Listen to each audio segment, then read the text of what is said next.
حضرت حاجرہ بولے اگر اللہ کا حکم ہے تو آپ تشریف لے جائیے، میں اس پر راضی ہوں،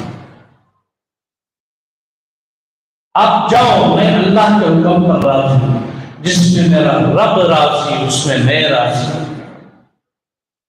عورت جب ایسی رہتے نا، پھر اللہ کی قسم اس عورت کے رحم سے، اس کے گود سے ٹیپو سلطان اور صلاح الدین ایوبی کا پیدا ہونا ناممکن اور محال نہیں۔ میں بارہا ایک بات بتا رہا ہوں، آج ہمارے بھائی کو بچے کی تربیت بہت ضروری، بہت ضروری ہے۔ دینی تربیت کرو، اسلامی مائنڈ سیٹ کرو۔ ایک طرف آواز لگتے مسلمانہ برقع پہنا کو کون کو رکھتی کر کو، اس کے پاس، ہمارے پاس اس کا جواب نہیں ہے۔ کیوں نہیں ہے؟ آج ہمیں باہر و فیلڈ پر نکلیں گے، ہماری بچیوں کو اسی تربیت کریں گے۔ اندھیرے کا علاج کیا ہے؟ اجالا۔ اندھیرے چھٹنا تو چراغ سلگاؤ، روشنی لے کر آؤ۔ یہ کفر کے اندھیرے، یہ یہودیت کے اندھیرے، یہ نصرانیت کے اندھیرے اسلام پر جب ڈورے ڈالتے ہیں تو مسلمانوں اپنے نوجوانوں کے اندر اور روح پھونکو، ایسے چراغ تیار کرو، ان کی روشنی سے کفر کے اندھیرے چھٹیں۔ یہ ہوتا کیسے؟ توکل علی اللہ پر ہوتا ہے۔ طوفان آئے، آندھیاں آئے، آگ برسے، جو کچھ بھی ہو جائے، ایمان مسلم ہو، ڈگمگائے نہیں، پیروں کے اندر تزلزل نہ ہو۔ حسبی اللہ لا الہ الا هو علیہ توکلت وہو رب العرش العظیم۔ حسبی اللہ، میرا اللہ کافی ہے میرے لیے۔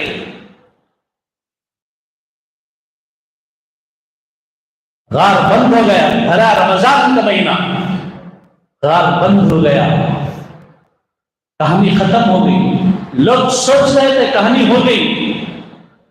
ذوالحجہ کے مہینے میں جب اس طرح کے حالات آئے، زمین ڈھیلی ہوئی، تو ایک فرد وہاں سے نکل کر کہتا ہے کہ اللہ تبارک و تعالیٰ نے شہد اور دودھ کا انتظام کر دیا تھا، اللہ ٹھنڈی ہوائیں چلا رہے تھے۔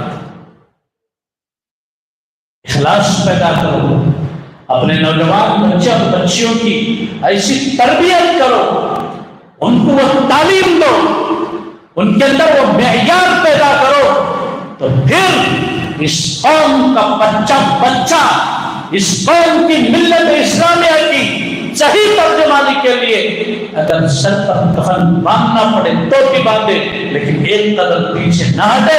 یہ تربیت جب تک نہیں ہوگی نوجوانوں اس طرح کے، اور ہماری مستورات کے اندر، ہماری بہنوں بچیوں کے اندر اس طرح کی حیات دار پاکیزہ پاک دامن تیار نہیں کرتے، جب تک کوئی مسئلہ حل نہیں ہوتا۔ آج میں بہت معذرت کے ساتھ معافی چاہتے ہوئے میں آپ کو بتاتا ہوں، آج 80% ماحول یہ ہے، رشتہ آتا ہے، لڑکی کے سامنے فوٹو جاتے، انہیں دیکھتے، کھلا صاف ڈیسیشن میں نہیں ہوتی، کی نہیں ہوتی، نہیں یہ لباس پسند نہیں، یہ چہرہ پسند نہیں، جس کے چہرے پر سنت ہے وہ چہرہ پسند نہیں، جس کا یہ لباس ہے لباس پسند نہیں۔ آپ اندازہ لگاؤ، مسلمان کے گھر میں پیدا ہو کر مسلمانوں کے گھروں میں پلنے والی بچیوں کا ذہن کون پال رہا ہے؟ ان کے جسم ہم پال رہے ہیں، لیکن ان کے ذہن ہم نہیں پال رہے ہیں، ان کے ذہنی تربیت ہم نہیں کر پا رہے، صرف ان کے جسم کی پرورش ہم کر رہے ہیں۔ ان کے ذہنوں کی جو پرورش ہے وہ کافی دور اسرائیل میں بیٹھ کر ایک سیریل چلا کر انہیں ہمارے بچوں کی ذہنی تربیت کر رہے ہیں۔ میں بہت دکھ اور افسوس کے ساتھ ایک بات کہتا ہوں، جب حضرت حاجرہ نے جملہ کہا تھا حضرت ابراہیم سے، ابراہیم آپ اللہ کے پیغمبر ہیں، آپ جلیل القدر ہیں، اگر یہ اللہ کا حکم ہے میں اس میں راضی ہوں، آپ جائیے۔ حضرت ابراہیم علیہ السلام کچھ کھجوریں اور کچھ پانی جو تھا حضرت حاجرہ کو تھما کر آنکھ بھر آئی، ہاتھ اٹھائی، دعا فرمایا، یا اللہ وارزق اہلہ من الثمرات، مولا تیرے حکم کے مطابق میں یہاں چھوڑ کر جا رہا ہوں، بے آب و گیا وادی ہے، یا اللہ یہاں چلن نہیں، پرند نہیں، اللہ کچھ بھی نہیں، مولا کریم میں چھوڑ کر جا رہا ہوں، وارزق اہلہ، اللہ میرے اہل کو تو رزق عطا فرما، من الثمرات، پھلوں میں سے۔ جاؤ مکے کے بازاروں میں دیکھو، جاؤ مدینہ طیبہ کے بازاروں میں دیکھو، دنیا کے اعلیٰ کوالٹی کی چیزیں وہاں ملتی ہیں۔ یہ دعا کا ثمرہ ہے، نتیجہ ہے، یہ قربانیاں ہوتی ہیں۔ اس طرح کے دور گزرتے، اس طرح کے حالات ہوتے ہیں۔